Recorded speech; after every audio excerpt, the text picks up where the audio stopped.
Aloha, everybody. Welcome to the Hawaiiverse podcast, a podcast that supports local by never littering and throwing away our rubbish in the rubbish cans, not on the beach.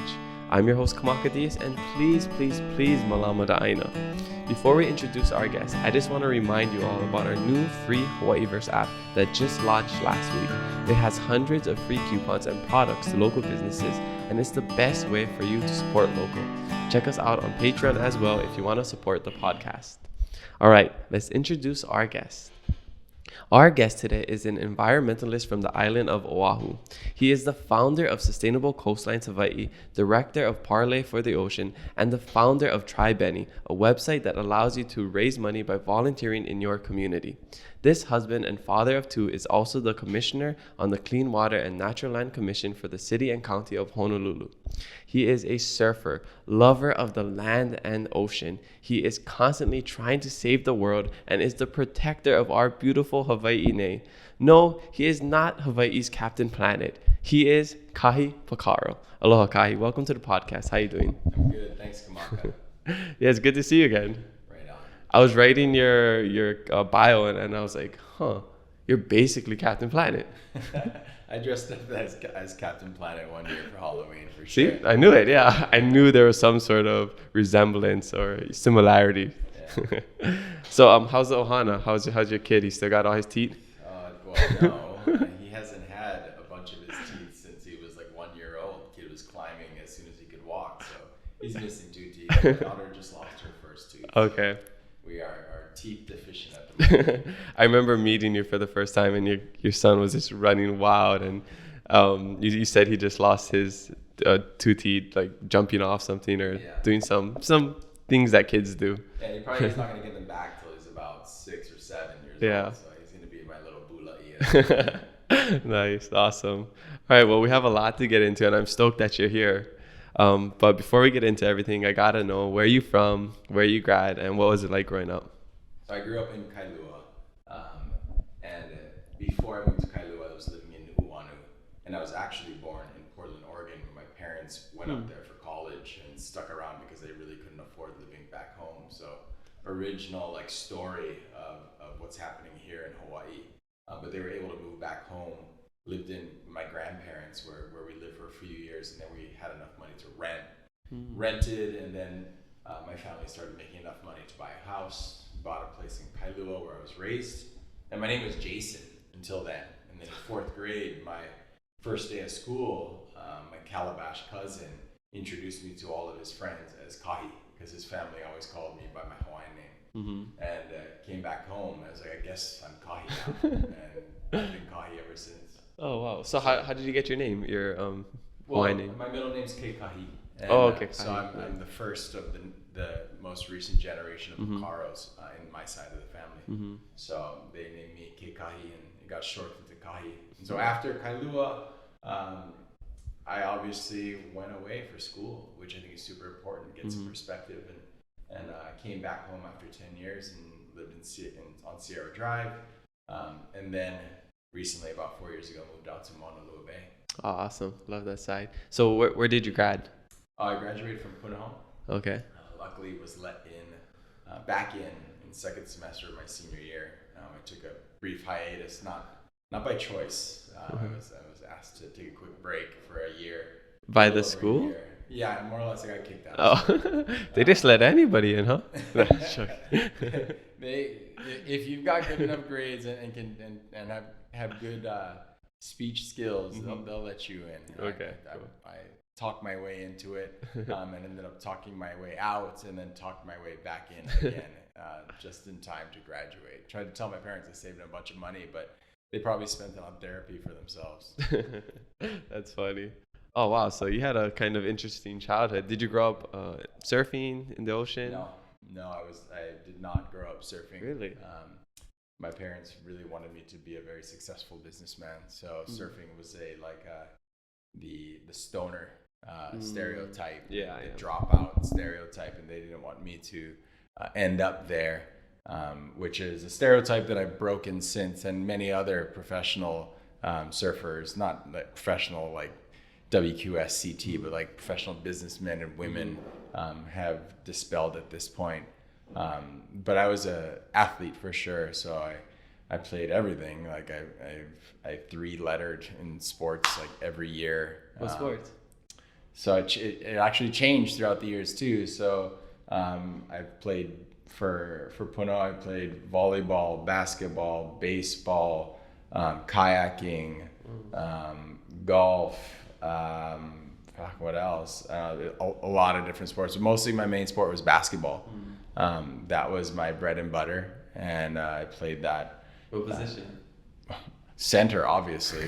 No, it's funny because point guard. In Hawaii, the biggest kid plays center, but that could be like the point guard on somebody else's team. Outside of Hawaii. Yeah, so I was definitely the point guard for sure. Yeah. Awesome. Oh, and I just forgot to let the viewers know that we're in a new setup, new location today. We have new mics.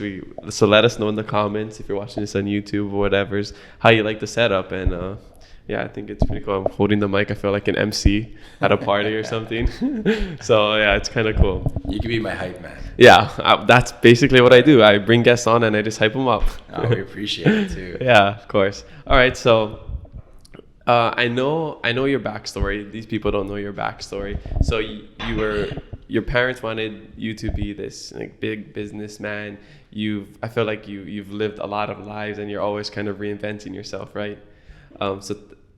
If you can just tell them like the story how you ended up from like this businessman, you were in real estate for a little bit, and then you ended up just going into environmentalism and activism. Super interesting story.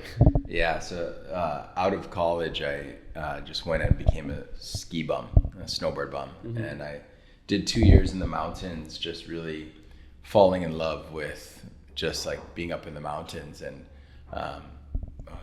sorry, I thought somebody was knocking on the door. Oh yeah, I heard something too. I think they were knocking next door. Yeah, they wanted your autograph. Doubt it. Is that Kahi Pacarro? Talk to my manager, Kamaka.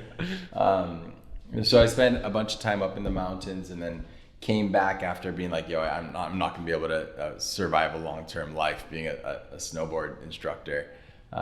Came back to San Diego, and luckily the market for real estate was just booming. It was like taking off. What year was this?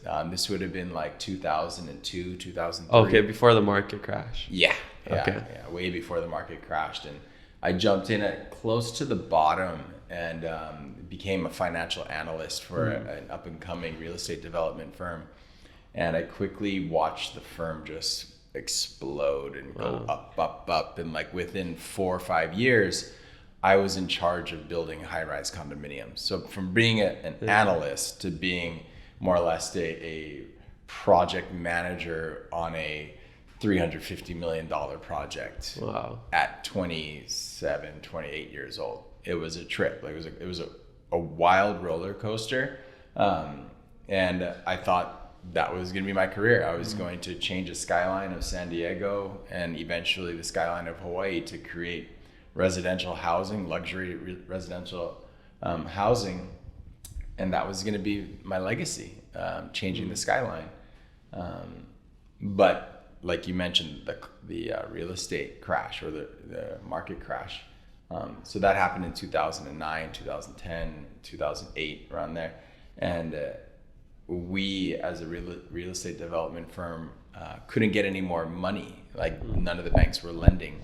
So my boss was like, "Hey, we're gonna have to bring you back to Hawaii. We're gonna downsize, and we're just gonna keep it small projects until the market pops off again." And I was like, "How long is that gonna take?" They're like, "Well, it's cyclical. It's usually about 2 to 5 years." And I was like, "Well, I'm not gonna come back to San Diego. I just bought a home in Hawaii." So I waited for my bonus check to hit, and then I bounced. And I respectfully gave them enough warning, and they knew what I was going to do, and they wished the best. And I'm forever grateful for that firm. And I went and took my girlfriend, who I'd only been with for about a year at that point, and we went traveling around the world for 2 years. And it was during that trip that I realized that the environment and the places that I loved, that I used to draw my sketchbooks and have posters on my walls growing up, were at risk. Plastic pollution, overdevelopment, over tourism, etc., were really not just affecting the towns and the communities and the people, but also the quality of the waves. And so I had to have a real stark look in the mirror and realize that I was part of the problem. And like people like me were a part of the problem, not just being a tourist, but being a developer. And I just had like this like shift in my thinking of being like, okay, do you want your legacy to be like potentially destroying Hawaii, or do you want your legacy to be making Hawaii better? And I'm not trying to demonize development, because I think I would get back into it if I could do it justifiably in a sustainable way. But the way that we were doing it, like I went to China, I went to all these countries to source materials. I saw what we were doing to the planet, and I had to look the other way because we were trying to get the best prices for our consumers and deliver a high-end quality product. But I just couldn't do it anymore.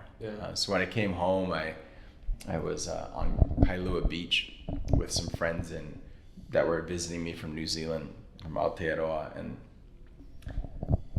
I showed them, hey, look at this beach. This is my local beach. This is a beach where debris comes because it's onshore winds, but the community keeps it clean. Like we walk the beach and you can see people pick up stuff as it comes in. So the beach is relatively clean. And they're like, Kahi, are you blind, bro? I'm like, what do you mean? They're like, look at your feet. And I looked down and I noticed like the white flecks, the blue flecks, a little bit of red and orange. And it was kind of dispersed. And it dawned on me that I think what they're saying is my beach is covered in plastic and I'm blind to it. And they're like, yeah, that's microplastic. And they taught me about microplastic. What is microplastic? Microplastic is broken up remnants of plastic products that we've used in the past. In Hawaii, it's being delivered to us by the Northeast Trades. It's sitting out in the gyre, kind of shifting around the North Pacific Ocean. And it's just as plastic sits in the ocean and photodegrades, the sun beats down on it, it breaks up into smaller pieces. Like plastic doesn't break down, it breaks up. And with the right wind conditions, it gets delivered to our eastern shorelines. And so I was like having this epiphany, this awakening that my home break, and also one of the reasons I suck at surfing so much is Kailua shore break, was the forefront of the plastic pollution crisis. The microplastics from the gyre was washing up on my local beach and I was blind to it. It took some outsider to show me. I wasn't going to recognize it myself. I needed to be shown the issue.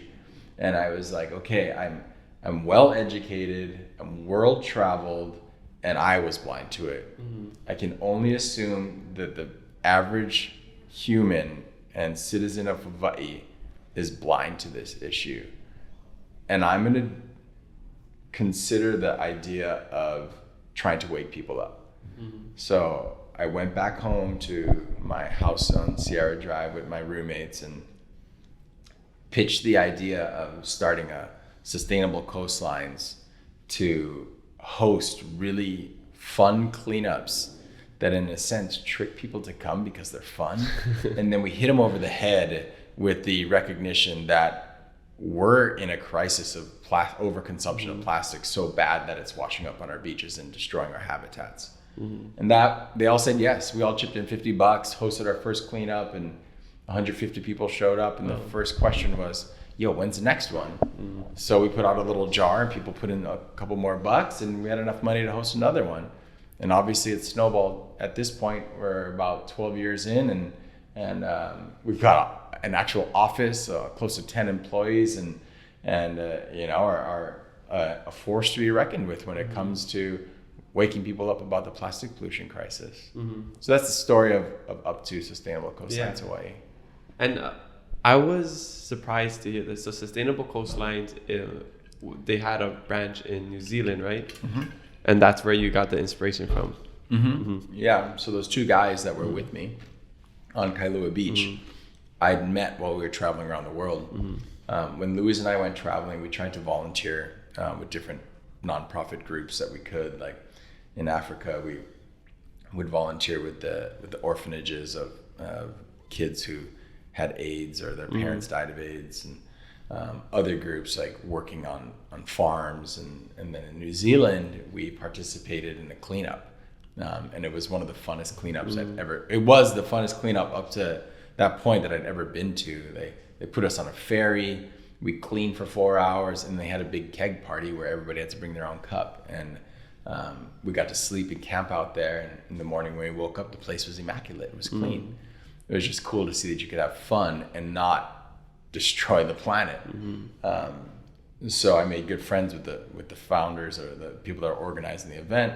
I said, if you ever come to Hawaii, please reach out. And they reached out a couple of months later when I was back home, saying, hey, we're coming to Hawaii. What are you guys up to? We're gonna stay in Waikiki. I think we're gonna stay at this hotel.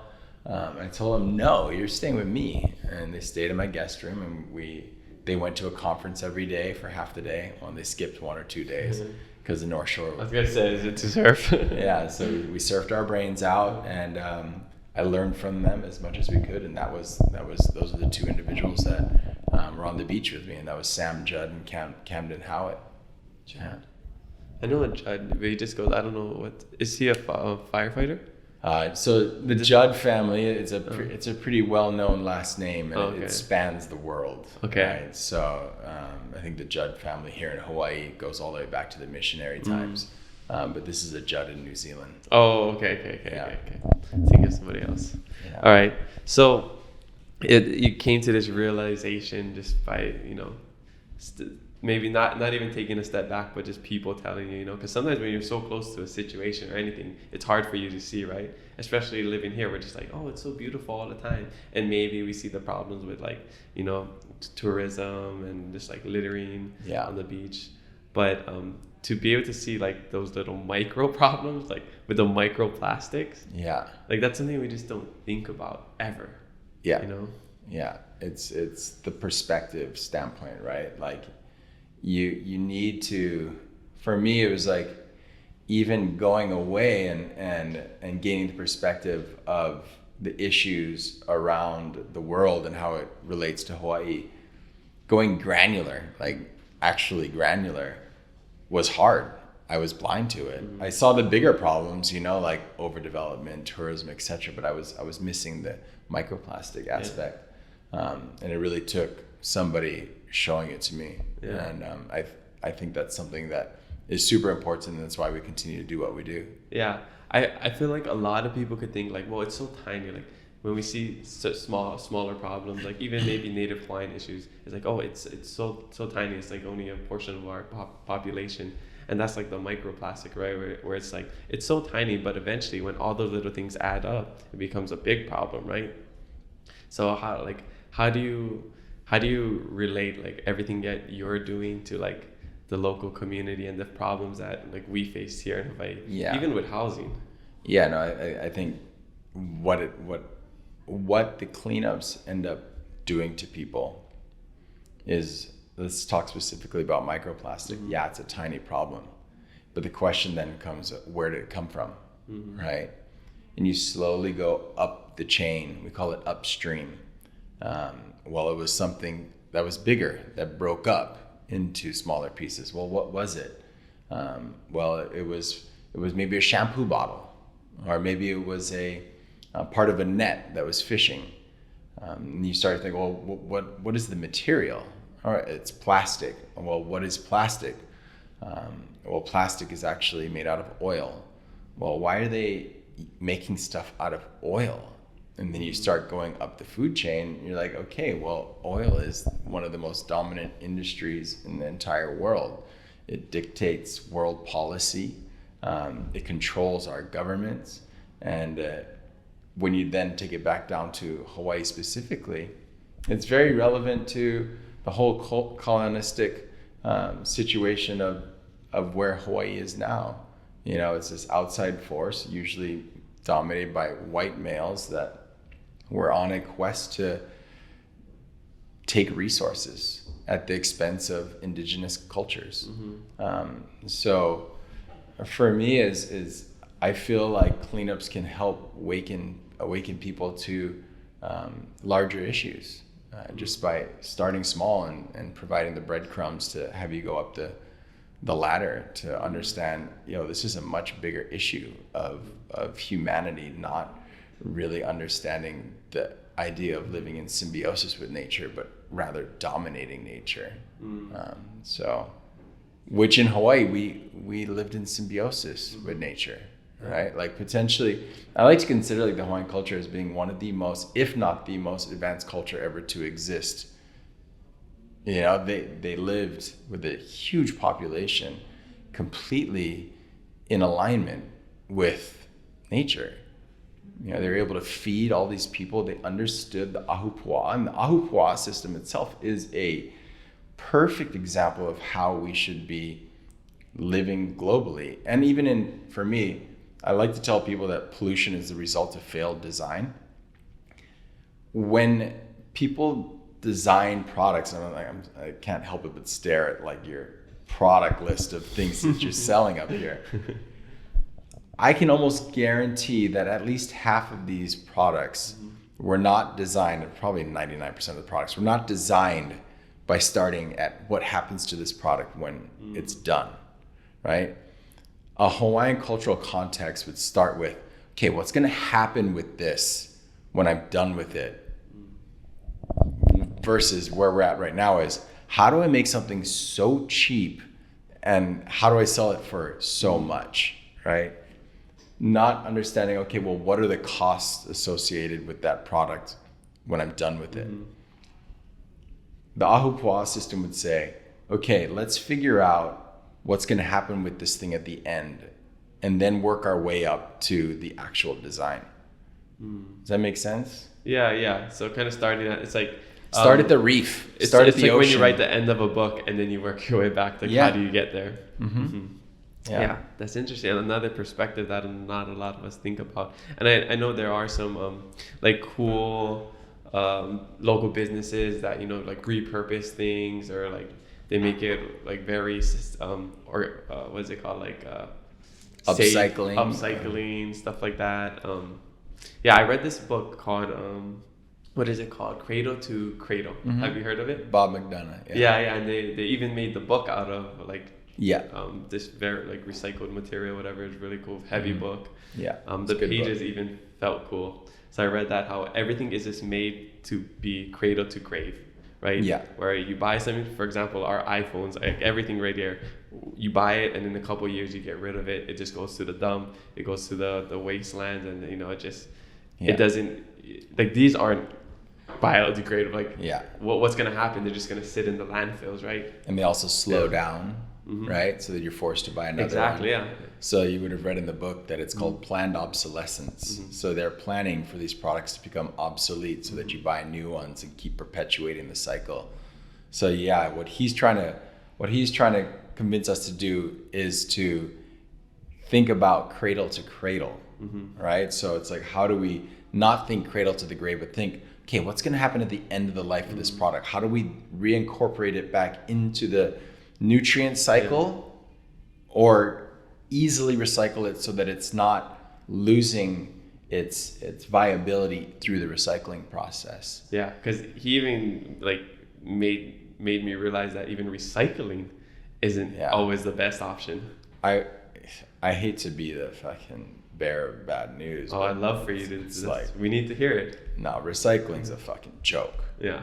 All right. Especially recycling plastics. Why is that? I mean, they let's make just it talk seem about like it's good. The way that you recycle. The way that we recycle is you melt a product and then you reconstitute it. Yeah. With glass and aluminum, you melt it at such a high temperature that all the impurities melt off. And so glass and aluminum are actually really easy to recycle. I'm not saying it's environmentally like free of negatives. Like even recycling has its issues with energy, etc. But you use less energy to recycle than you do pulling up new materials and creating new products. But with plastics melt at such a low temperature that you can't melt off all the impurities. So that's why they have you when you're trying to recycle, like, hey, rinse off your plastics really, really good, right? Like, make sure it's super clean before you put it into the bin. And even then, there's 7 numbers of plastic. The ones have a very low melting temperature. So you can only recycle ones with number 1. Number 2s, you can only recycle with usually by itself, but you can sometimes mix 4 and 5 with it. How are these things numbered? So they're numbered by the chemical makeup. Okay, like a Coke bottle, plastic Coke bottle is different than like a water bottle. Like a yogurt bottle. Yogurt bottle. Oh, okay. Right. Okay.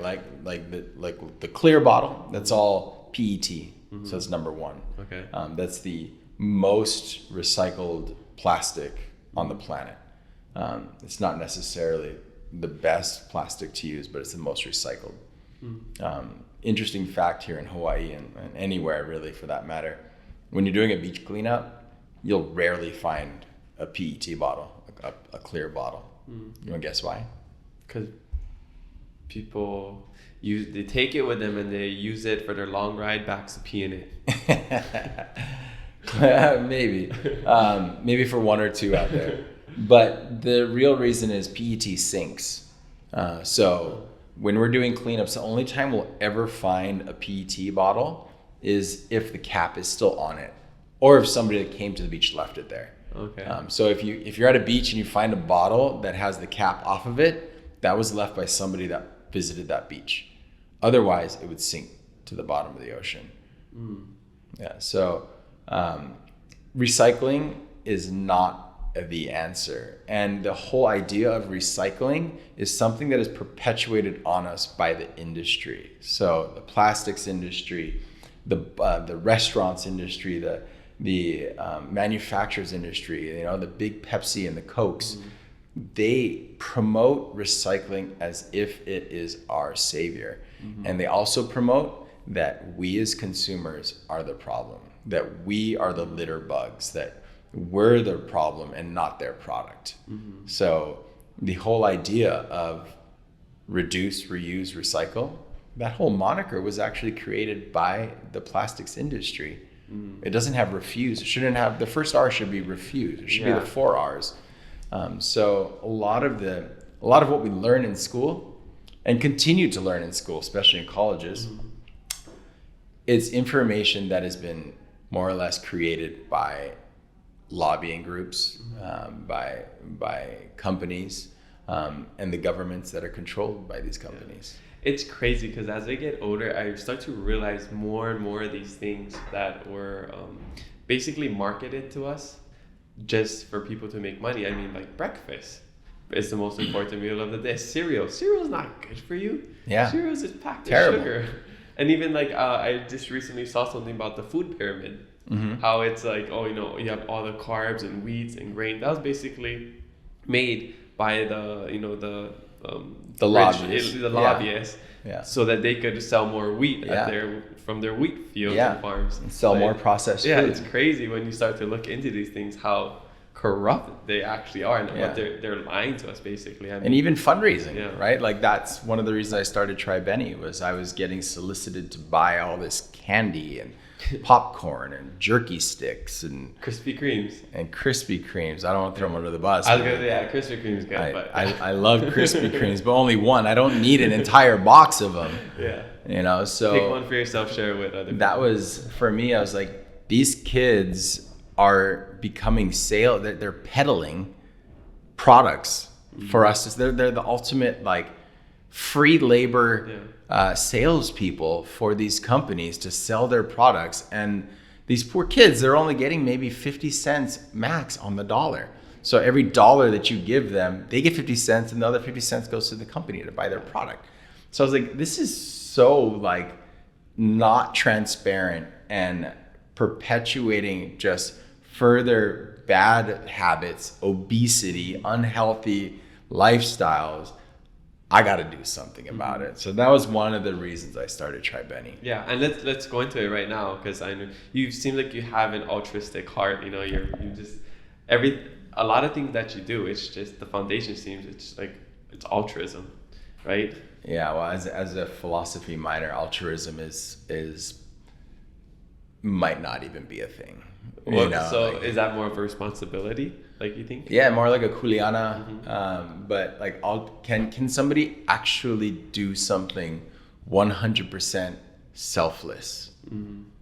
I'd like to say yes, but there's also a camp that would say absolutely not. There's always going to be some intrinsic give back that you get from that act that allows you to do it. Yeah, well, there's self-interest in any selfless act. Well, then it's not selfless. Yeah, well, exactly. But in what we think is Yeah. like, because even me helping you out, me like, hey, I'll go buy your coffee. That's making me feel good. You know, would I do that if it didn't make me feel good? Yeah, but is that just that generation of good feeling? That's a return that you get. Yeah. So it's like I love the idea of altruism, and I think that there is a such thing as altruism, but I can't negate the idea that we do get something in return for it.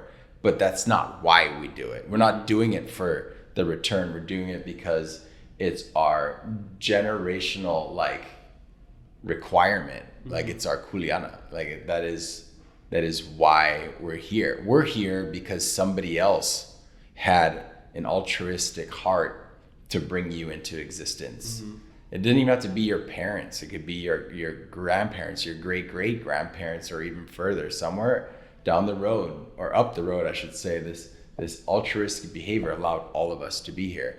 And if we don't also act in this way, that means future generations won't get the chance to experience what we're getting to experience right now. Yeah. Well, I think you're a good example of someone who's trying to, you know, help the community, show people that, you know, this is a way to, you know, not only help people, but, you know, make money at the same time. Because a lot of times what stops us from volunteering, from doing these things, like I was in the Peace Corps, who's going to want to donate 2 years of their life and not get paid, right? Yeah. And like same with volunteering, just going to like beach cleanups. It's like, yeah, we love it. You know, you get to meet people. It's fun. You make it fun. You get to help out the earth, clean the aina.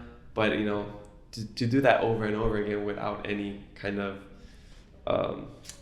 physic or like this monetary benefit, because at the end of the day, we need money to survive. Yeah. Right. So with Try Benny, it's really cool. So I think it's a great idea. Go explain it. Go convince us to use it. What's your elevator pitch? Yeah, the elevator pitch is more or less allow yourself to raise money by doing good in your community instead of going out and selling some non-healthy product or jumping rope and running on a track. Use that energy to go and spend a couple hours in a lo'i, go and help our senior citizens, go and clean a beach, you know, like do some type of community service. Hawaii is the epicenter of nonprofit organizations. We have more nonprofits per capita than like I think anywhere else in the world. That makes so much sense. I have a question about that for the Instagram. So we all need help. All the nonprofits that we're looking for volunteers, and the idea is use your energy to give back to the community and allow your funders to fund that work so that you can go and do what you need to do. And in a sense, it becomes triangularly beneficial, where the name comes from, Try Benny, because you're benefiting, the nonprofits benefiting, and the funders benefiting because their community is becoming stronger and more cohesive. Does it also have to do with Benjamins? Denny's? No, but it makes sense. Yeah. Yeah. So I don't know if you know, that's basically how I paid off my student loans. No, I saw you had like a race to 50K. Race to 50K, yeah. I basically just did community service for people in the community, and they gave me money. Rad. See, so basically you just did it. Yeah. I'm a proven model for your app, for your website. You should have came up with the idea and created it. You stole. I think it was still pending. You beat me to it. That's awesome though. So people can volunteer for different nonprofits, and they make money for themselves, or they make money for the nonprofit. It's up to them, you know. Okay. Like we've got some people that are saying, "Hey, I really love this nonprofit organization. I want to raise money for them." Mm-hmm. So they say, "I'm going to volunteer with them. Help me raise money for them. Pledge, you know, $50 for my 4 hours that I'm going to spend with them, and I give all the money to this nonprofit group." And who's giving money? Just like friends and family? Yeah, so the same people that they would have tried to sell Slim Jims to, they reach out to those same people and say, hey, instead of me selling you crap this year, I'm going out to go volunteer in the community to make it stronger for all of us. Would you pledge for my time that I spend there so that I can go to the continent and do my All-Star tournament, for example? Yeah. I mean, we both grew up playing sports, and you know how many fundraisers we had to do. Yeah. We'd sell Big Island candy bars. Yeah. Which are so good, actually. And all, you know, we do car washes, whatever you gotta do, you know, to make money to go to that Maui trip or Vegas trip. And then like sometimes you just have the kids standing on the side of the road with a net, and you're like, you know, it's hard to say no to you, but like, isn't that in a sense just begging? Like, I don't like the idea of people just asking for just asking's sake. It's like, hey, go out and do something. Yeah, that's the same mindset I had. I mean, it's like when I was finishing my Peace Corps service, and I was thinking, okay, what am I going to do next? I have these student loans. Like, what if, you know, because, you know, GoFundMe, Kickstarters, all those things are very popular, right? Yeah. Like, what if I just ask 50,000 people for $1? Yeah. I'm like, that, I mean, 50,000 people can afford $1. Yeah. Right? It's just about convincing 50,000 people to give you it. But then it's like, how is that going to make me feel? How is that going to look to others, right? So why not? Like, everything is so much better when it's earned. Yeah. When you work for it. So that's what the idea is. Like, okay, let me just do whatever I can, help these people out. It's going to make me feel good. Even if they can't, you know, I do a $100 job and they give me $5. At least I was able to help, you know? So that's basically the idea. So I mean, I think people gotta get on this Try Benny, and we definitely have to do some like Hawaiiverse Try Benny collaboration, even Sustainable Coastlines. You had that event with Kikoa, our friend Kikoa. Yeah. Got your shirt on. I like that. Was such a cool event. Yeah. So cool to be a part of that. And like we just did one last weekend. I know. I wanted to Zach Noyles and his team, Kimo Kennedy, they have this agency called 1117 Creative, and they did a Try Benny campaign where they raised money for the East Oahu Lifeguard Association, and I think it's up to close to $2,000 already. You know, so even businesses can do these types of campaigns and raise money for their favorite nonprofit organizations. Yeah. Okay. Well, people gotta go spread the news, tell everybody about it. Yeah. It's easy. You just go to the website. Yeah, it's just trybenny.com. Also, we're on the gram at trybenny.official. Okay. Cool. Yeah. Awesome. And tell us, before we get into Instagram questions, tell us a little bit about what you do with the Parlay for the Oceans. Yeah. So Parlay for the Oceans, it's like a global brand that works to prove to businesses that it can be more lucrative to save the oceans than to destroy them.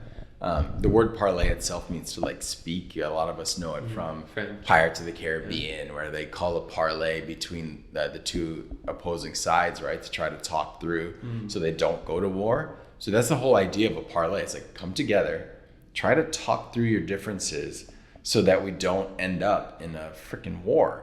And that's kind of where we found ourselves. You've got environmentalists pointing fingers at industry, and environmentalists and activists pointing fingers at the government. You've got the environment itself being like, hey, I'm showing you guys warnings of your behaviors. Here's the most strong typhoon you've ever seen. You know, here's another snowstorm that you've never seen before. These are all warnings. COVID-19, for example, these are all warnings of the environment saying, yo, you guys are pressuring me too much. We need to have a discussion here. Figure your shit out, or somebody's gonna lose. And the scary thing in this case is humanity is gonna lose regardless. And like nature will recover. It's like, she'll get rid of us, she'll recover, and we lost our chance to continue this amazing experience that we call life. Yeah, that's heavy. That's some real stuff. Where did this connection for all this ocean and like almost like humanitarianism? I think for me it just really came from loving the ocean so much and like realizing that it's really defined who I had become. Like I met my wife in the ocean. At that point I surfed once to twice a day. And I continued to do that. Like up until having kids, and now maybe I surf like 4 or 5 times to 7 times a week. I still surf as much as I can. That's still a lot. But the ocean was so important to me, and seeing humanity's impact on it brought a lot of guilt, you know, like, and a lot of what I do is based on guilt, you know, like starting a nonprofit organization because I was guilty for the trauma that I had placed on the land through building high-rise condominiums that had minimal connection to Aina. A lot of it's based on guilt and realizing I was a consumer and realizing, okay, I am very much part of the problem. How do I fix this? So a lot of it is reconciliation for past behaviors, but now it's trying to inspire so others don't have to also feel this guilt. For me, it was a lack of education, specific education. It wasn't a lack of education. I went to some good schools, but the education that connects you to place, and the education that connects you to how your consumer behaviors are really having an impact on life. Yeah, that's exactly what it comes down to at the end of the day, is this education. You know, you don't know what you don't know. It's like you're doing something wrong, but nobody's telling you. You're not going to know what's wrong, right? So I think, like, you know, exactly like these conversations, exactly what you're doing and just spreading awareness is like the biggest thing. You know, because somebody else is going to hear this, and then that's going to trigger them. Yeah. And then maybe they'll start their own nonprofit and, you know, have this cool character story arc like you did. You're like you have a good like villain story arc where you worked for like the bad guy, but now you went to the good side. Yeah, but I still realize the importance of development. Yeah. You know, like I still have a lot of developer friends, and you know, without them we wouldn't have a lot of our housing. You know, we wouldn't have this building that we're doing this podcast in. Yeah. So it's just a matter of how can we do it more consciously, ethically. Yeah, and ethically. I think that's what a lot of things do. I think our initial reaction when something is bad, we just want to get rid of it as a whole, you know, but instead of, it's more like, okay, we just have to do it differently. We have to do it, you know, more ethically. We have to, you know, find a way where we can balance out the, you know, the good and the bad, and try to find like a middle ground. Yeah. I think I can bring up a lot of things, but I don't know, it could be controversial, so we'll move on.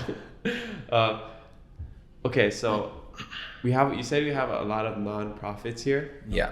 And people love volunteering, but I think something that even I was confused about until a couple years ago is like, wait, you can make money working for nonprofits? Because nonprofits, you know, you're not making any profit. So it's like, oh, you can get paid doing it. I think that's one of the misconceptions that a lot of people have, right? Yeah. So did that ever deter you from starting a nonprofit, or you already knew about that? I always knew that if you were running a nonprofit organization, working for a nonprofit, that you could get paid to do that. That was not the motive for starting the nonprofit at all. We thought we were doing it like it was always just going to be a little side gig that all of us did. We underestimated the need for the nonprofit organization. And when that need was understood, that's when we realized, somebody's going to have to take up the mantle here and take this organization where it needs to go.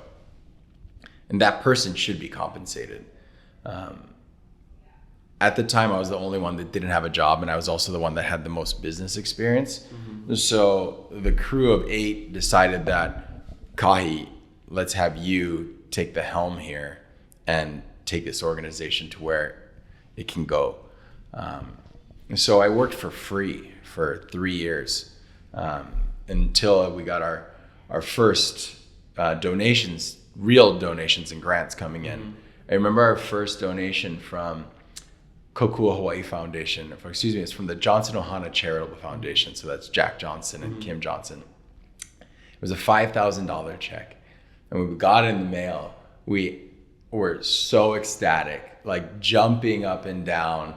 we went on the bed and kept throwing it in the air like it was like we were throwing Benjamins. It was like making it rain with one check of $5,000. Pick it up. And that was it. We were like, hey, our hard work is finally paying off, because if anybody's going to start a nonprofit organization, they'll learn this, and I'll give them a little head start. No one wants to give you money for the first 2 to 3 years because they're not sure if you're actually going to survive. Mm-hmm. They don't want to waste their money on you.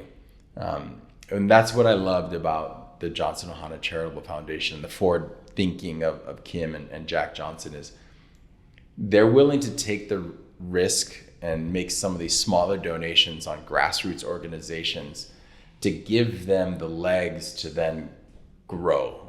And it really allowed us to not just grow, but feel as though what we were doing was on the right trajectory. It's like a sort of form of validation. Yeah, and after that point, the donations started rolling in, and then less than a year later, we got a $300,000 grant. You know, amazing.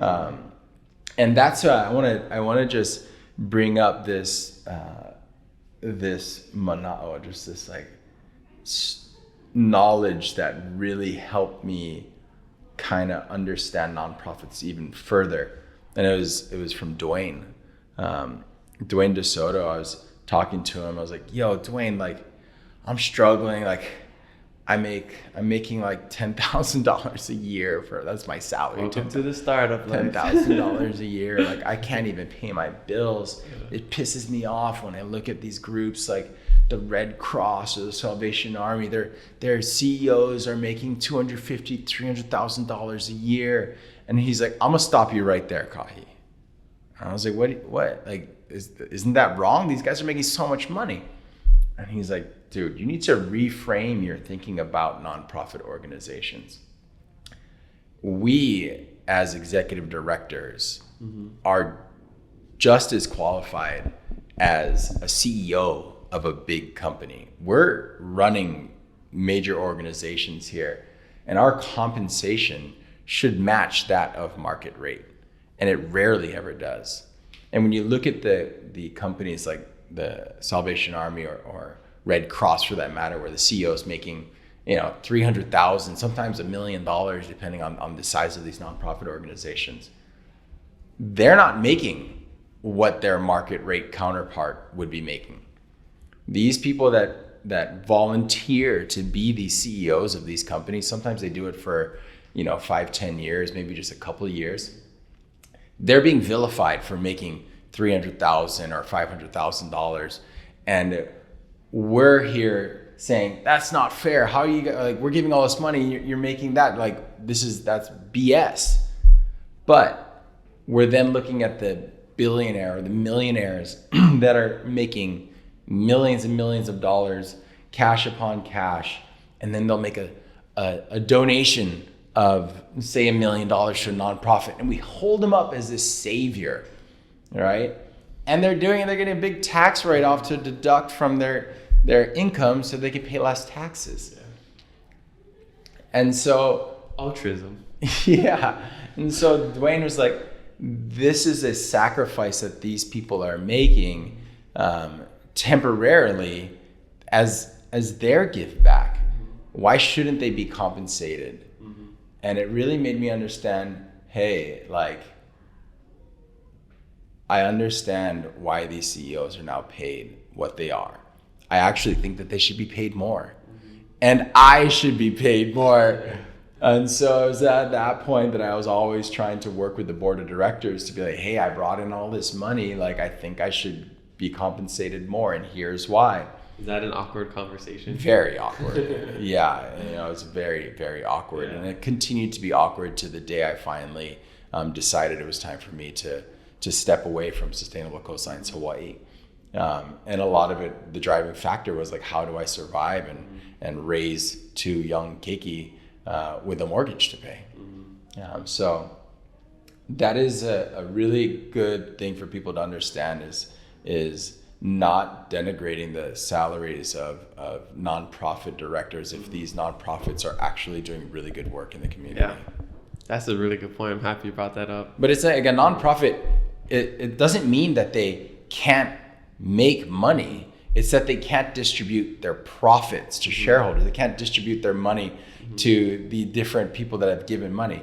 They need to take all of their profits and reinvest it to push forward with their mission. Yeah. That's something I had no idea was the thing. I was just so confused. Okay, awesome. Well, let's get into Instagram questions, okay? Okay. First one comes from Jack from town. Oh, no. He says, "Hey, Kahi, tell us about your high school experience." That's all. Yeah. I've been trying to mentor Jack so he doesn't... He's at Punahou, right? Yeah, he's right in that time of year in his junior year when I got kicked out. So I'm trying to like lay out for him how to avoid getting kicked out. And it's not just about not getting caught. Like, it's like, just don't do the shit that I was doing. It's so unnecessary, and it's such a temporary thing that, like, for me, I in hindsight, I wish I hadn't done it. But at the same time, I have no regrets, because I'm really a fan of determinism, where everything that happened in the past is why I'm sitting right here, right now, you know? So that experience definitely helped mold who I became.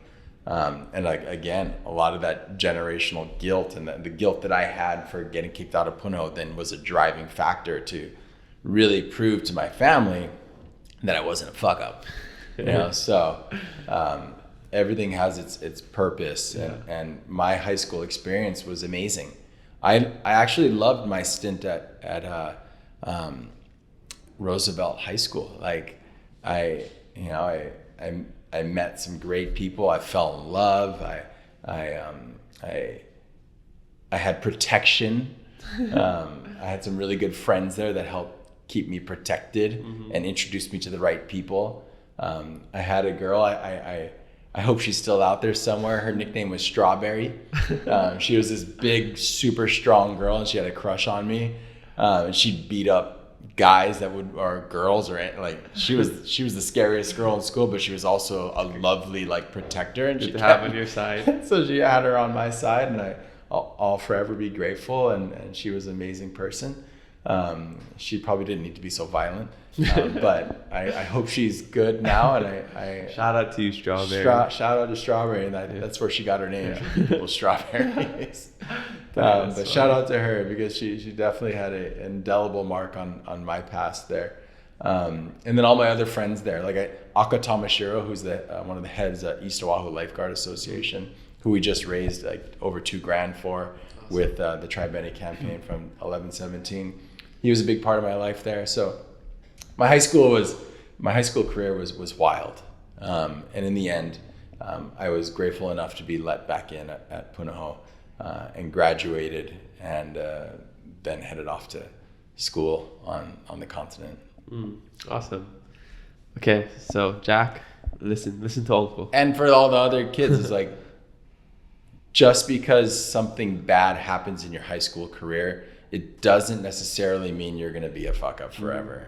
Use it as motivation and a learning lesson to improve who you are and build a better you. Yeah, exactly. Every lesson is a blessing. Just made that up on the side. That's good, dude. That was a t-shirt. Yeah, you're going to add it to your... Write that down. Add it to your shirt. Yeah, we need to make a t-shirt. Every lesson is a blessing. Okay. C.K.Wisin wants to know, what is the best advice for someone trying to get into foiling? Oh, wow. The foilers are strong here. The best advice is to just go and do it, and make sure you have the right equipment. It looks so hard. I hear it's just like the first couple of times you're just trying to get on the board. Yeah, you're trying to avoid getting killed by the foil. But I think nowadays it's a lot easier. When I got into it, we were using equipment that never really been tried. We were taking old surfboards and trying to attach foils to them. So the industry's come a long way since when I started. But the best way to get into foiling is go with a friend behind a jet ski or a boat.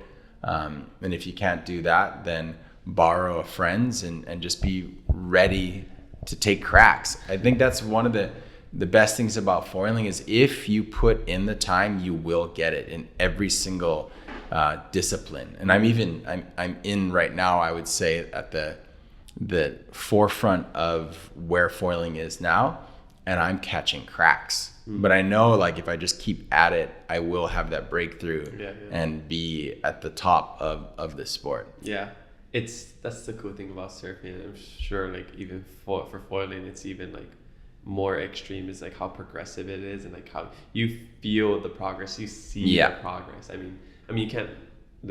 I guess you can too. You know, especially like you stand up, then, you know, at one point, like, you start seeing the waves differently. You start turning differently. You know, it's every step is like you're unlocking these levels. Yeah, and that's the coolest thing, especially for people like us who started surfing as an adult. Like, I don't know, when did you start surfing? I started surfing when I was like 16. Oh, okay, so a little bit later. Yeah. I started surfing this year. Like, going a lot. Like, I've been once in a while.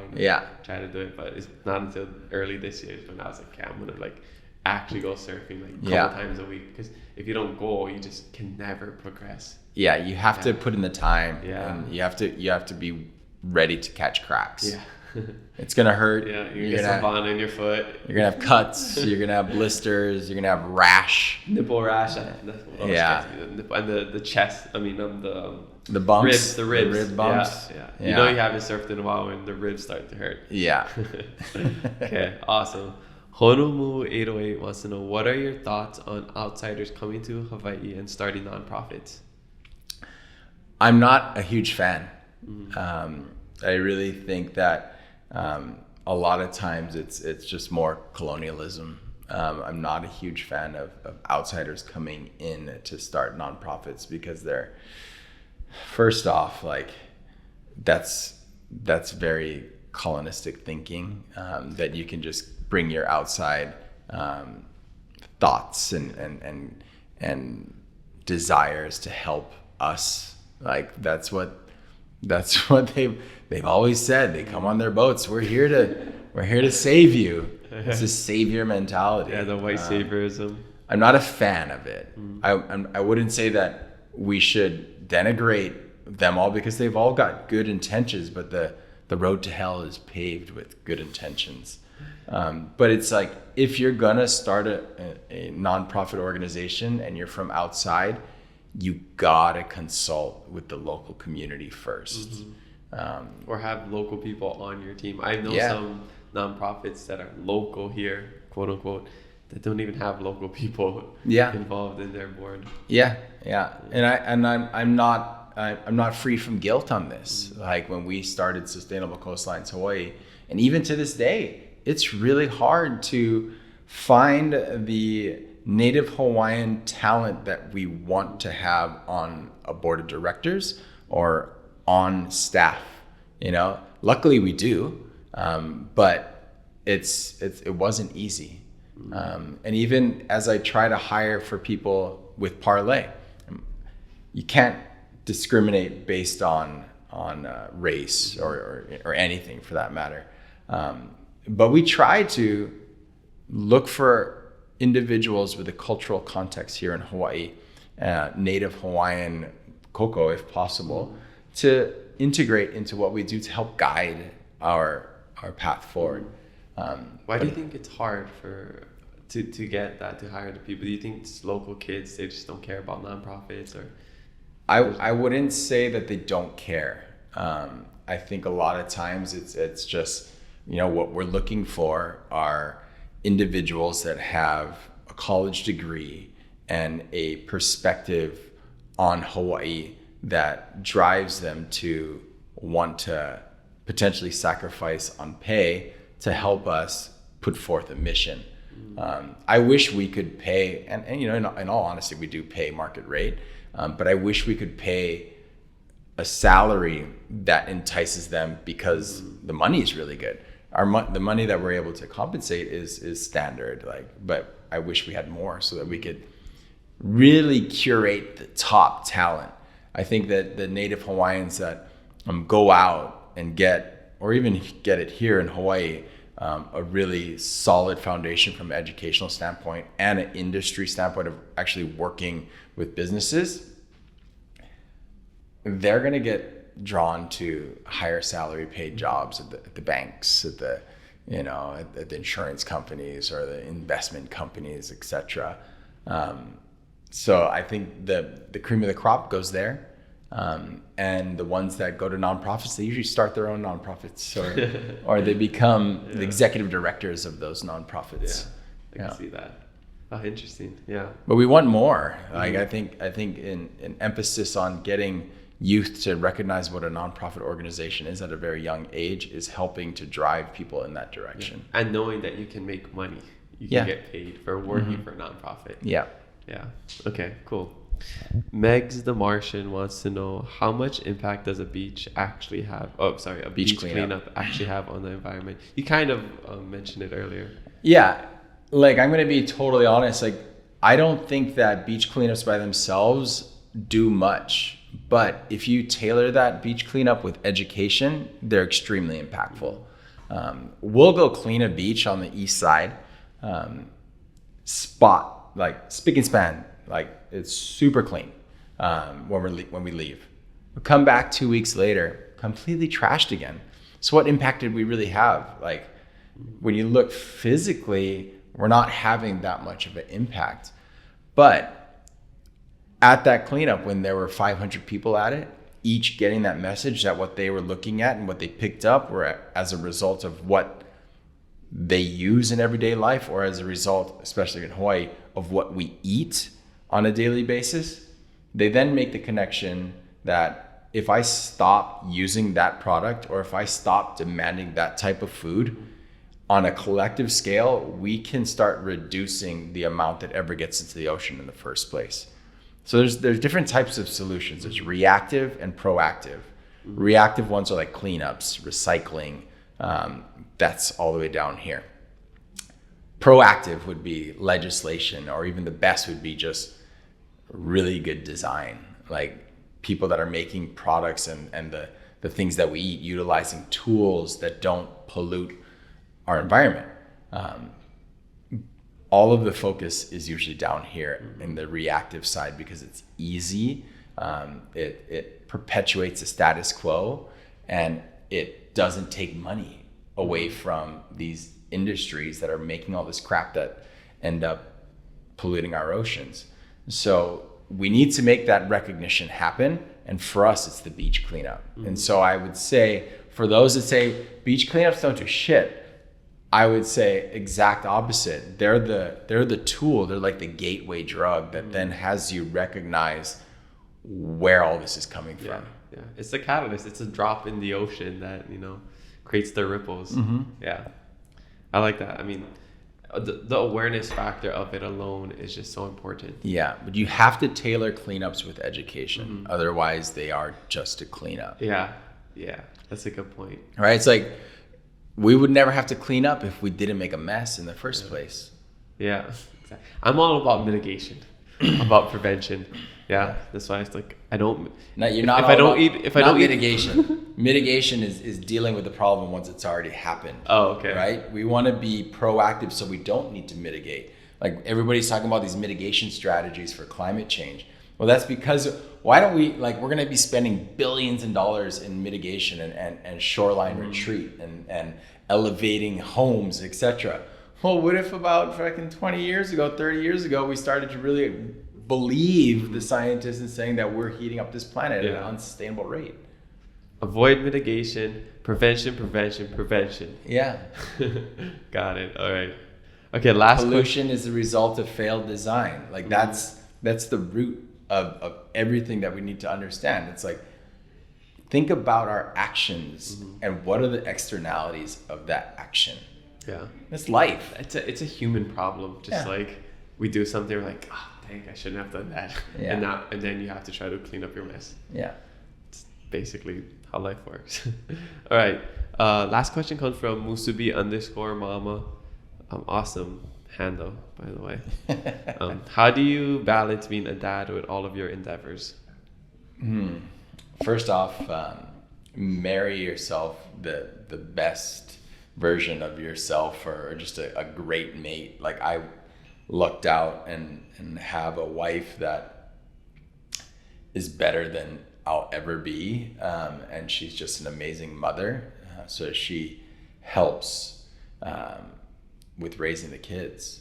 You know, I really want to emphasize that when you're marrying somebody, you know, and you're about to make the commitment to spend your rest of your life with that person, it shouldn't just be because they're hot.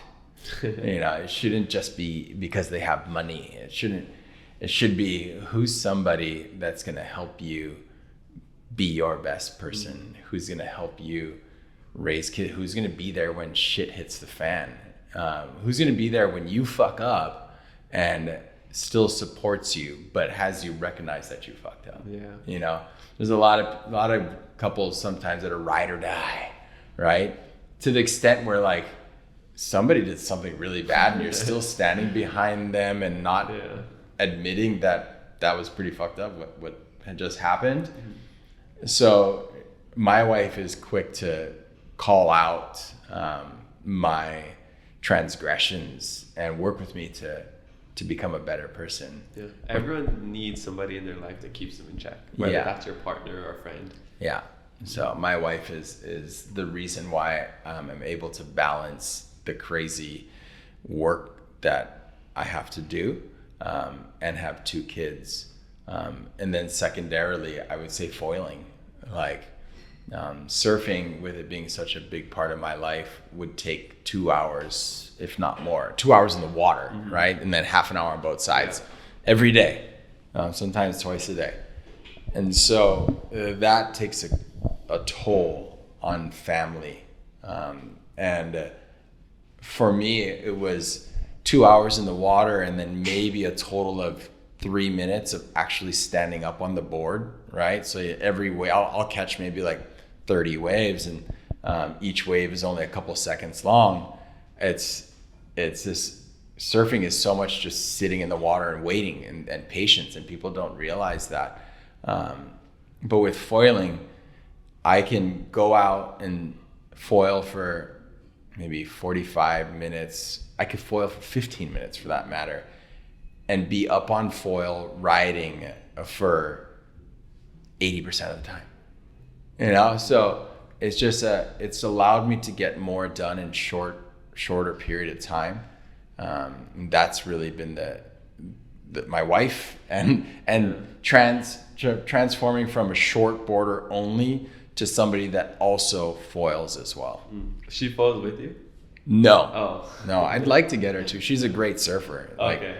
She's a really good surfer. Yeah. So she's like, do I really want to take on foiling? She might someday. Yeah, but one day. I just made the connection as you were saying that. It's like basically foiling is like the HIIT workout of surfing. Yeah, it is. Yeah. It definitely is. It's just high intensity, shorter. Instead of doing an hour-long jog, you're just doing like a 15-minute intense workout. Yeah. And everything's sped up. You're going faster, so your brain needs to learn how to read waves faster and whatnot. So then when you go back to shortboarding, you're able to, everybody in the beginning says, foiling ruined my shortboarding. But as you progress and get further on, foiling actually makes your shortboarding better. Because you're now dealing with, on a shortboard, you're going slower. The wave is moving slower because you're relatively moving slower. And so you're able to read and predict and anticipate what's going to happen because the foiling has allowed you to see waves in a different light. That totally makes sense. Yeah. Once I start dropping down to a shortboard, I'll eventually go to foiling, but I think that's many years from now. All right. So mahalo everybody for the Instagram questions. Make sure you leave some for our next guest, and maybe your question will make it on the podcast. All right, so now I want to really dive into the cultural side of things because, we were just talking right before this about, I was like, are you Hawaiian? Because you look so Hawaiian. And then you were mentioning a lot of our other guests that, they seem so local. They're kind of like this local figure who embodies the Hawaiian lifestyle, Hawaiian culture. But they're not even Hawaiian, like Brad Watanabe, Mark Noguchi, Dwayne DeSoto. And I don't know for sure. You check with Dwayne. Yeah. Okay. Well, I mean, DeSoto's not is that like Portuguese or something? Yeah, Portuguese. Yeah, Portuguese unite. Yeah. You've also said you're Portuguese by choice. Yeah, I would say like Filipinos are, if you're gonna say of the like Southeast Asian or Asian Pacific Islander cultures, which one's most like the Portuguese, I would say most likely it's the Filipinos or the Koreans. So, yeah. So you're half Filipino and half Haole. Okay. Jalapeno. Jalapeno. German. Actually. That's awesome. Yeah. Okay, so spicy. Yeah. What is it? So what was it like growing up in Hawaii, not being Hawaiian, and especially now where you're just like, you're doing something where like surfing, being part of the ocean is so intrinsically Hawaiian, right? Yeah. Yeah. Growing up not being Hawaiian, I didn't even notice, really. I didn't even notice the color of my skin. I was just a person. I didn't really understand the whole importance of people thinking that I was Hawaiian until I started coming home and starting a nonprofit organization. I didn't even experience racism until I was in high school. Yeah, that's a whole nother story. But I really experienced it more when I went to the mainland and everybody thought I was Mexican. Yeah. And I was just so shocked that was a bad thing because I really loved the Mexican people and the culture. And so coming back home and people always asking, "Are you Hawaiian?"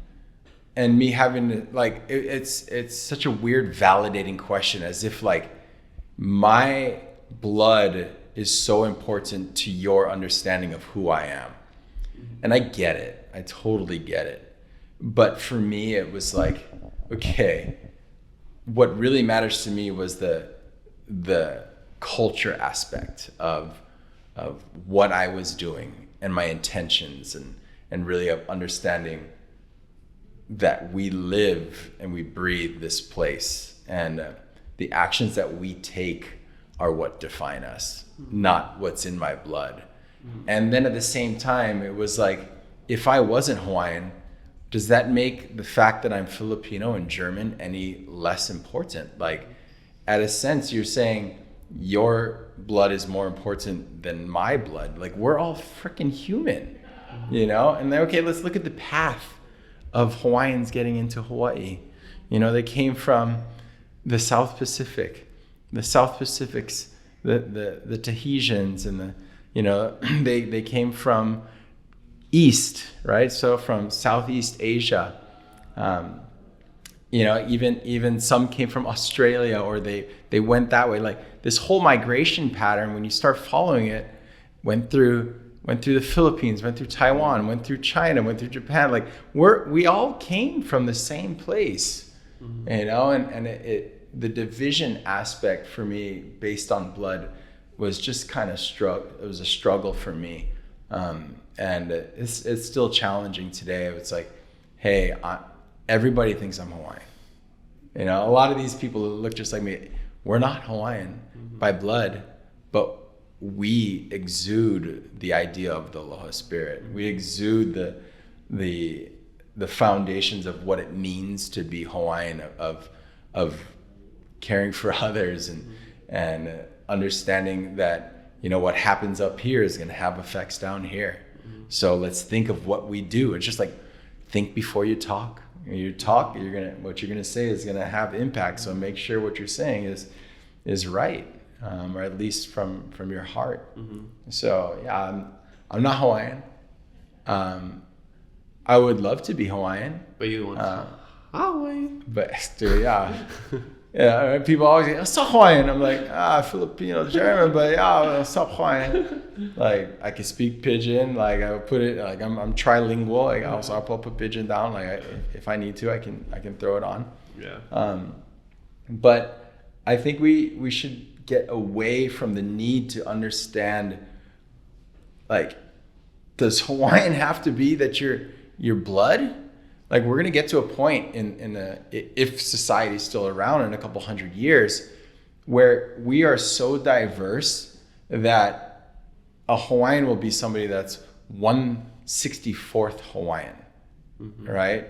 And at that point, like we're all the same. And I feel like sometimes it ends up dividing us instead of bringing us together. Yeah. If somebody is acting within the principles of what it means to be Hawaiian, they're Hawaiian. Yeah. And I know that goes against what a lot of people will believe, but a lot of the actions that we as non-Hawaiians take are very much the same as what a Hawaiian would take traditionally. Yeah.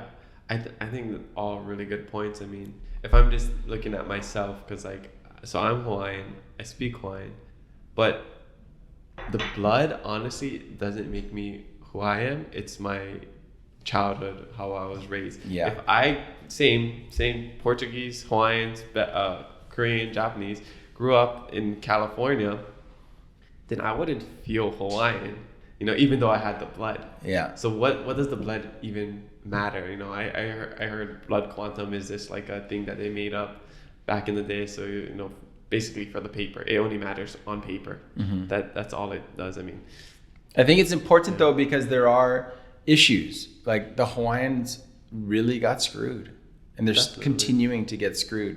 So if there are opportunities for reparations through education, through housing, I'm totally in support of that, 100%. Yeah. But the credibility aspect is what kind of drives me a little batty. It's like, so because I'm not Hawaiian, what I'm doing is not as meaningful to you. Yeah. Because I'm not Hawaiian, as if that has any bearing. But I know a lot of people struggle with the fact that like growing up, like you have to choose. Okay, I'm not Hawaiian, right? So should I learn to speak Hawaiian, or would that be appropriating a culture? Should I, go out and learn hula, or am I appropriating culture? And that was a really hard line to walk throughout my growing up and throughout business world. It's like, hey, should I have a kahu come to this event, or am I just doing it for show? Am I like all of these questions when you're not blood? These are the questions that come up. Yeah. And in the end, it's like, you know what? You do what you're called to do, not because somebody's telling you to, but what's coming from your na'au. Yeah. It's a real tough juxtaposition that people that are not Hawaiian but look Hawaiian deal with on a daily basis here in Hawaii. Especially the people who don't look dark, who are white. I think that's the toughest one sometimes. Yeah. It sucks though that it has come to a point where it's just like you almost can't have an opinion if you don't have the blood. Yeah. Right. Or you just don't feel comfortable talking about anything culturally. Yeah. Unless you have. I mean, what if you had like 1%? Like, yeah. Does that? Yeah. So that gives you more credibility than something that's zero.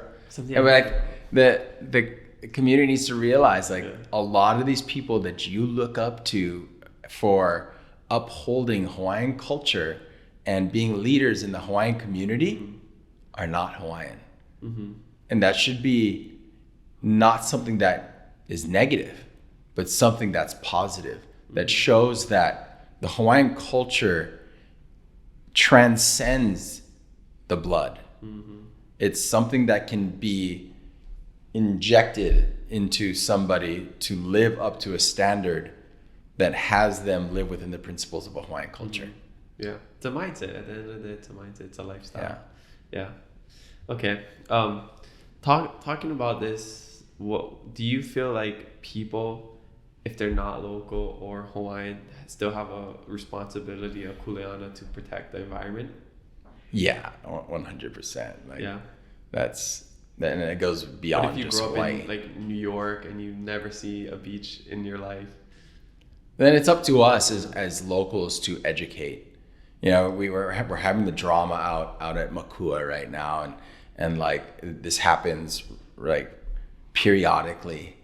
We need to educate. We need to bring aloha the tough part is a lot, and I've experienced this just the other day. We were cleaning and I watched a guy walk into the bushes and tried to tell him, hey, what's going on? Ignored me, went back, came back, and I was like, bro, what are you doing? And he's like, I had to take a shit. And I'm like, do you realize, like, we're here trying to restore this land and turn it into a resource for you, for me, my kids, your potential kids, etc., for the community, and you're here shitting on it while we're cleaning it. Like, we're gonna have to go back there and deal with that. Yeah. And people quickly get defensive, you know. So it's hard. Like, you can come with aloha and they still can be defensive, but we just need to continually, like, keep that resolve. Because in the moment they might not feel the aloha, but I think over time or later when they look back, they'll be like, wow, like, they were trying to educate me because they love that place so much. And if instead we had chosen violence, like, the lesson would have been completely lost. And I think a lot of the times when we look at what's happening nowadays, there's a lot of violence. There's a lot of machoism and scraps that could be really avoided with just some education and some aloha. And just using our words. Patience is huge thing. Yeah. I remember this kid I grew up with, full haole kid. His name was Justin Brosier, and he was scrawny. Like, we became really good friends, and I started surfing because he let me borrow his longboard. It was like 100 pounds. I used to walk it to the beach and surf it. But anyways, I bring him up because he was that wise ass kid that everybody wanted to kick his ass. But he had a power of words, an ability to talk. And I think we need to understand the power of our words to navigate difficult situations, instead of going straight to, let's fucking scrap. Yeah, I think it has a lot with just controlling your emotions. Yeah, keeping calm. Yeah. Yeah. That's interesting. Okay. So, also, what was the guy's excuse? What did he get defensive about? Like, he was composting? Is that what he said? Yeah, he says, I'm providing fertilizer. Is that so? As in, expert in that field. Is that an actual thing? Yeah, 100%. Like, if you bury it, but it was mostly the principle of it. It was the principle, but it's not like he dug a hole and shit next to a tree and put some stuff over it so that it could properly compost. Yeah. He just pooped on the ground. Yeah. What about people that do it in the ocean? I've had friends that are just like, I gotta go and do this. They go in the ocean. Yeah, I'm not guilt-free there. All right, like, there are times when nature calls and you can't make it back. It's not I'm not a scientist as well, right? But I have read some studies that it's not as bad as you would think. Okay. All right. Dilution is a solution in many cases, not in all cases, but with poop, it quickly gets consumed by the organisms and oftentimes the fish nearby. So I'm not recommending that you do it, but if you gotta go, you gotta go. If you gotta go, you gotta go. What's the best way to do it and clean up? In the oceans? Find out the current, the wind direction. Find the current and use the octopus method, the squid method, where you go and you get away from it. Never do it with a current where it's going to go into the lineup. That is just such bad manners, unless you're trying to clear the lineup. Smart life hack right there. That's a good life hack. Okay. Awesome. So we're getting towards the end of the podcast, and you're also an entrepreneur, among other things. So what is some business advice you have for someone trying to start their own business, nonprofit, whatever it is, their own hustle? Yeah, I think I'll take it to like this thought that I have, or like this euphemism that I learned. Like, I'll ask you, when's the best day to plant a tree? Yesterday. Exactly. Right. So it's like, just fucking do it. Just, especially when you're young and you don't have as much to lose, just try it. Just go for it. Just do something. So much of our lives are spent contemplating, and we never act. And if you don't act, you'll never get the opportunity.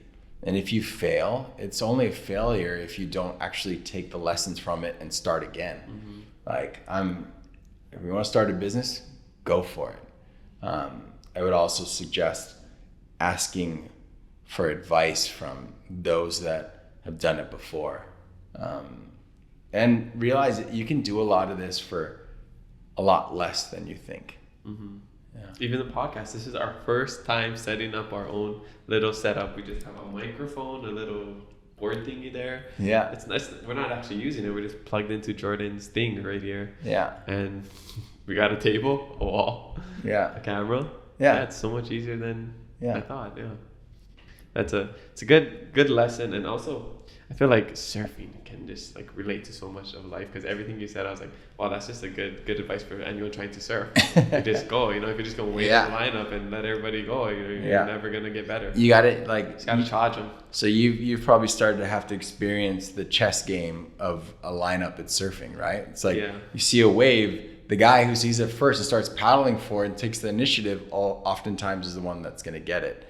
But there's also the idea of waiting your turn, right, and paying respects and the people that have come before you. And understanding that there's been people that have been doing this for a lot longer, and you should watch them and learn from them. There's a lot of euphemisms to the lineup in life. I love the dynamic shift of surfing when you're just a beginner and you're like so nervous and you're like, oh, should I go? Should I not go? And like, okay, I don't want to cut anybody off, make anybody mad. And then you go for a while and you go to the same spot, so you kind of become a regular there. Yeah. And then you start seeing new people, and then you kind of become the alpha. Yeah. You're like, no, I'm just gonna go on any waves. Yeah. And that whole dynamic of surfing is one of the reasons I'm so happy with foiling now, is because I get to avoid that. Yeah, you don't have to. I had this like alternate personality in the ocean. First off, like when the sun is out and in my eyes, I create like this natural visor, and people say I look angry and scary, and that then transferred to me just fucking being kind of aggro in the water, and I was starting to get a reputation, and I didn't like that because that's not how I was on land, but it was very beneficial because I got to hold down a bunch of different lineups. Usually you only get to hold down like one lineup, but I got to really be comfortable in almost every spot I went to because I knew enough of the people and they could rely on me to help regulate the lineup. That's why I started surfing after you started foiling. I was like, you need to start, watch out for this Kahi guy. So foiling, I don't have to put on that facade. And it's a lot more fun, You get to get rid of the whole macho and ego aspect, and you get to just be out there with the ocean and just be yourself. I love it. Yeah. Can't bring your phone out. I mean, you could actually. Actually do. Well, you went live a couple of times, right? I haven't done the live yet. Oh, it's just a video you posted. Yeah. I want to try to do a live because we do these downwinders, and they last like sometimes 40 minutes. And people have been like, hey, like, I want to go out there with you. And I'm like, yeah, I'd love to figure out how to do it. I just haven't quite. It's you're already focusing so much, like to bring a phone on that's on the whole time. Have a drone follow you, maybe. Yeah, do some sort of system that connects it to live. Yeah, follow my Instagram and you'll get some live action someday soon. Yeah. Okay. What is one or like something you use for business, like a business tool that you can't live without? Well, I would say my phone. Well, like a specific app or like maybe just a calendar. Dude, just basic G Suite. It's like for myself, like it's relatively free, like I don't know, like that's it. Yeah, you don't use anything fancy, pay for any subscriptions to any. No, that's good. I'm very simple when it comes to that. Yeah. Nice. My only like Vice subscription is to Spotify. You know? Yeah, awesome. So you can listen to the Hawaiiverse podcast. Yeah. Available now on Spotify, Apple Podcasts, and YouTube. Not an ad. Okay, so what's the most important lesson you've learned in life through all your travels, through all these, working with these businesses? Yeah. I think that it's something that I learned without somebody telling me. Just through life experience, and I think more people need to do this. I think the world would be a lot better if we did. It's that your way may not be the only way, and that sacrificing a little bit of your comfort for the collective good is the pathway for sustainability and happiness. I've, through running events and just running companies and whatnot, have oftentimes been set on a way and had somebody that I work with, a colleague or a volunteer, etc., recommend another way to do it. And now I've been doing it this way, and this works for me. This is how I do it. But to uplift this person, or just to get a new perspective, even though I know that this way might not be as good as the way that I do it, I'll sacrifice and do it their way. Compromise. Also humbling yourself. Yeah.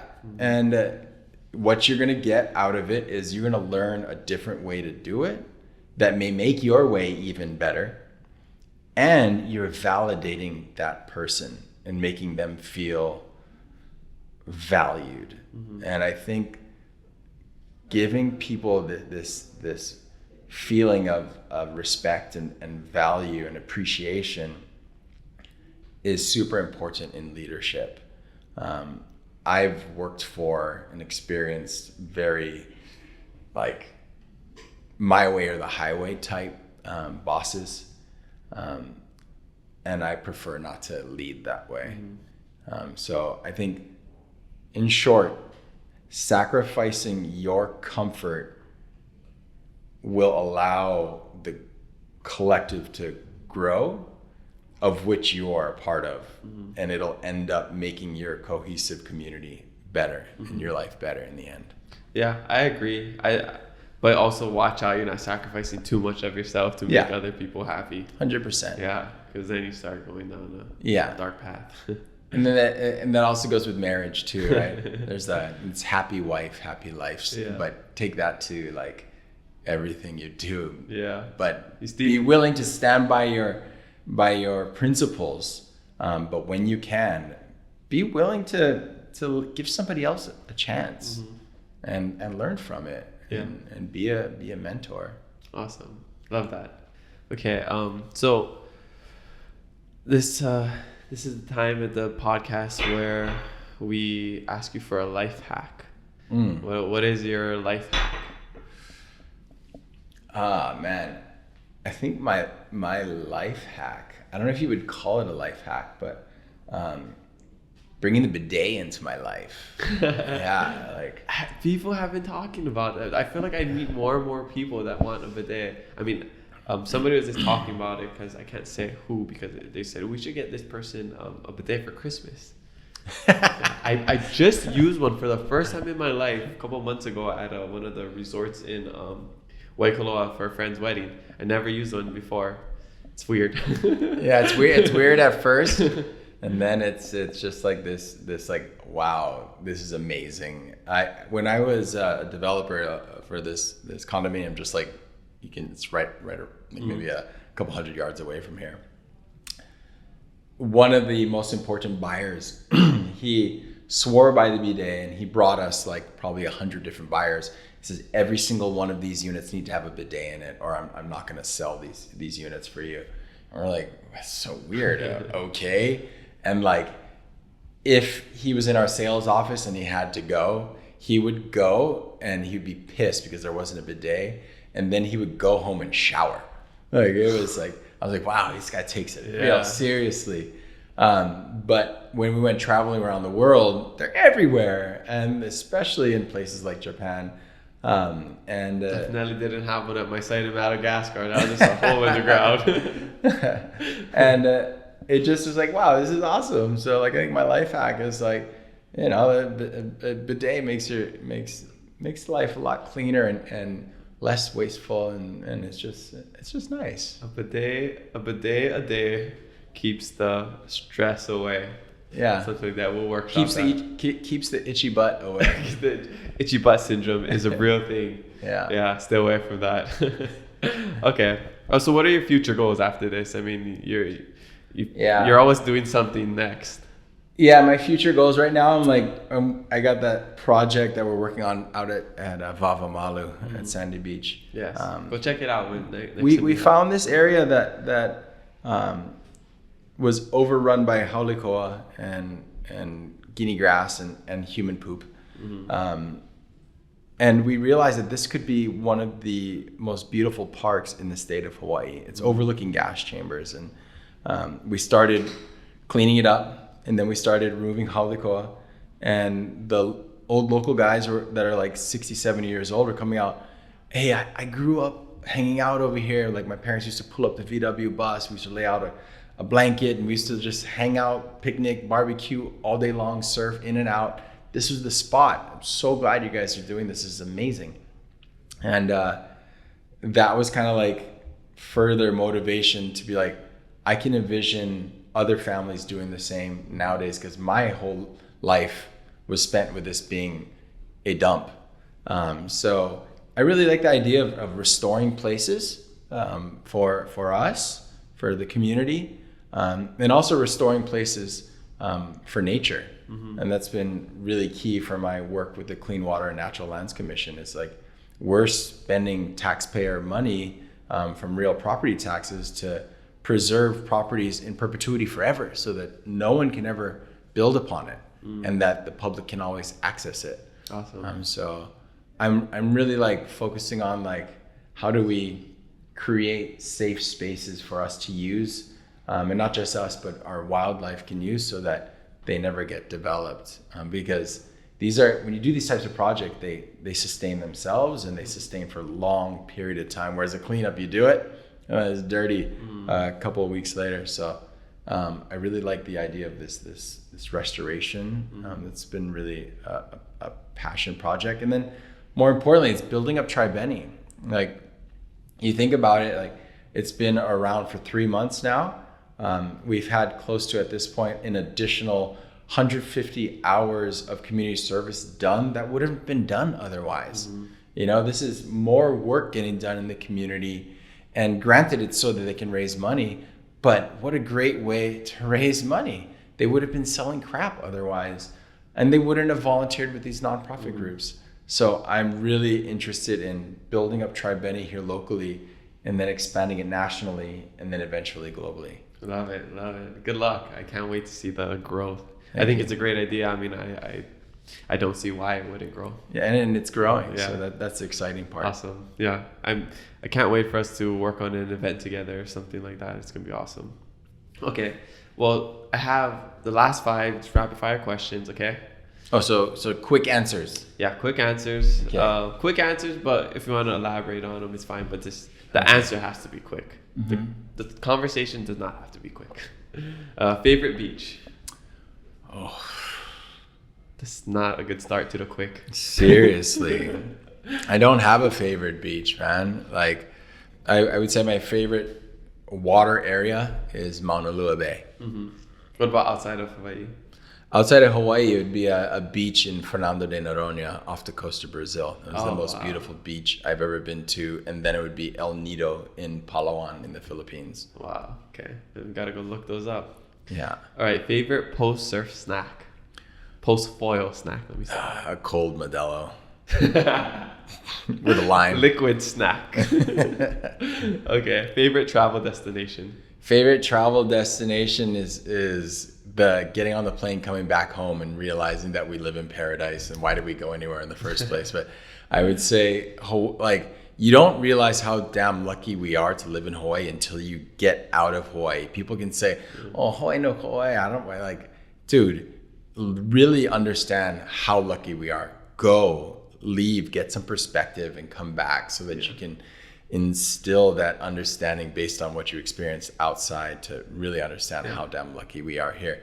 But other than that, I would say like going to Hokkaido. I that's my favorite like destination to go to outside of Hawaii. Nice. I go to Hokkaido a lot. The one in Kaimuki, Hokkaido ramen. They have great chicken katsu curry. Yes. That's the only Hokkaido I've been to, but I gotta make my way to Japan one day. I know that spot well. I love that spot.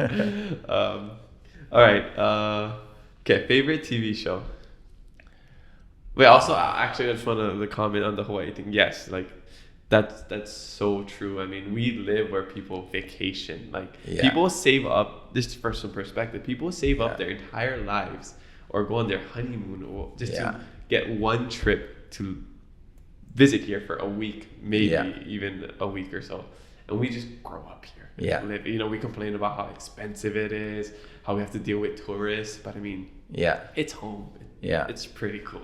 Yeah, and perspective-wise, I've been trying to push Jack specifically and other people, youth. Don't like, hey, University of Hawaii is a great school. I'm not going to say it's not a great school, but go get your secondary education elsewhere. Get that perspective elsewhere. And then go work in a business elsewhere so you can bring this knowledge that you gained back home to make Hawaii better. Like there's this idea of reverse. We had the brain drain, right? You've heard of the brain drain? No. So like everybody's worried that the top educated individuals, Hawaiians, non-Hawaiians, etc., that grow up in Hawaii, get sucked away to the continent. Oh, same with like athletes. Yeah, that's why UH sucks, because all the best talent goes to the big schools. So what we need to do is do a reverse brain drain, and not denigrate this brain drain, but rather be like, hey, go, but come back. Roman, come home. Come back and teach us what you learned. Help us take our ancestral knowledge of how Hawaii was and let's augment it with modern technology and thinking that is rooted, like make sure that it aligns with our principles. And let's make Hawaii better. Make Hawaii great again. I don't really like that. So. Let's make it maybe on a red cap. And we just said, make Hawaii great again. Yeah, no thanks. Okay, bad idea. All right. I liked your other t-shirt idea better than that one. All right. Scrap that. Cut that out. Favorite TV show? Dude, I don't watch TV because I got young kids. Like I get to watch like Bluey.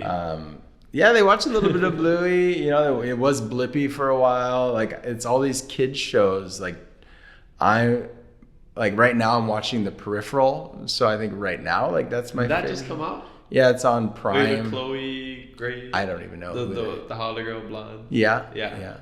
It's a cool show. I'm a big sci-fi nerd. Like I read sci-fi. Like that's my jam.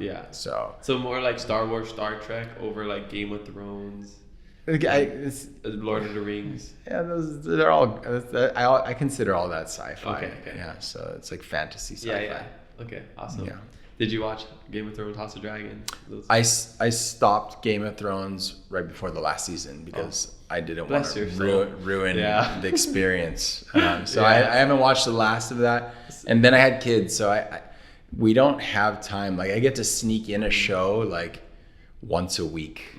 So no, I don't have that luxury. The rest of the time I'm spent on the computer making edits or something. So dang, I can't imagine what my life is going to be with kids because I barely have enough time to watch, because I love TV shows. I used to watch a lot in college before, this life that I live now, and everyone's always suggesting TV shows to me and my girlfriend, and we're just like, hey, we gotta start this, but it's like, we have time for like maybe 1 or 2 episodes a night before we go to sleep, So we've been watching Avatar: The Last Airbender. Oh, cool. She hasn't seen it. Yeah. One of my favorite shows, and they were like, okay, but we want to start this. We're like, okay, we got to finish this first. Yeah. There's just so many, but it's never ending. That's what they want to keep you consuming, bro. That's the plan. Yeah, I'm stuck in that cycle. All right, so favorite hobby, last one. Favorite hobby outside of the water. That's tough. Favorite hobby outside, dude. I don't have any hobbies. Basketball? Do you ever play basketball? I don't play anymore. Like maybe if you want, we play every now and then up at Kamiloiki Park. Yeah, maybe. I don't know. Like I'm afraid I'd sprain an ankle or something, and then it would put me out of the water. Yeah. I think like maybe I golf sometimes. I still enjoy the game of golf. But outside of the water, I would say my hobby is like taking care of Aina. My current hobby is trying to restore that park at Vavamalu. Awesome. It's a good hobby. Yeah. Okay. Well, yeah, that's all we have today. I'm really thankful for you for sharing all your knowledge with us and educating us on these issues and the environment, even correcting some of my grammar mistakes. I appreciate that. I said, everyone in life needs somebody to keep them in check.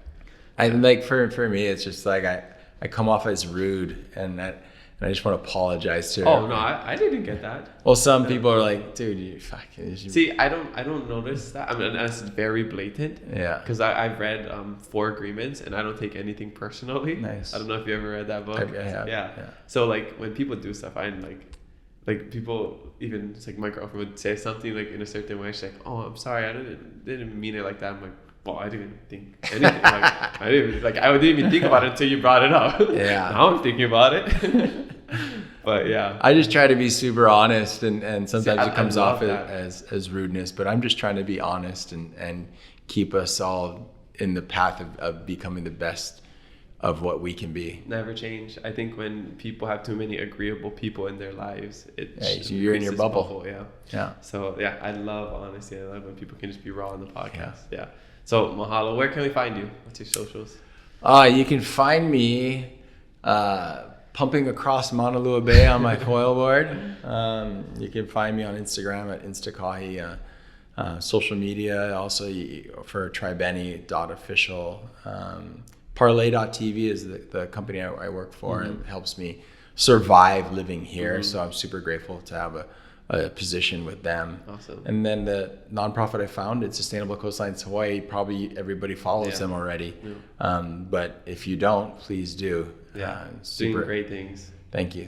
So you can find me there or out in Mauna Lua Bay.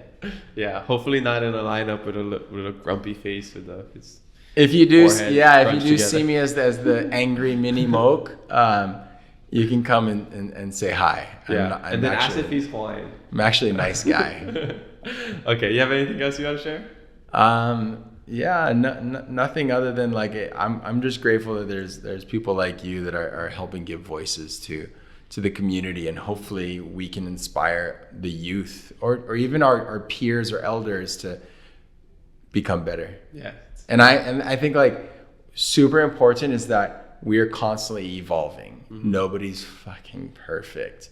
We're all here for just a blink of the eye. Let's make the most of it, realize we're fallible, and be able to grow from it and live a life that doesn't put the opportunity for others to also live a great life too at risk, right? It's like that's what I'm all about. Like I'm gonna have as much fun as I can while I'm on this planet. But I want to make sure that my kids' kids, and your kids and your kids' kids and forever get to also experience this miracle called life. Yeah. And this place called Hawaii. Yeah. Awesome. Well, mahalo Kahi for joining us on the Hawaiiverse podcast. Check us out on Hawaiiverse.com, the best place to support local. Spread aloha, be kind to one another, and mahalo for listening to us today. New episodes every Thursday, so make sure you follow us and leave a review. I'm your host, Kamaka, and you'll hear me next time on the Hawaiiverse podcast. We hope. My pleasure.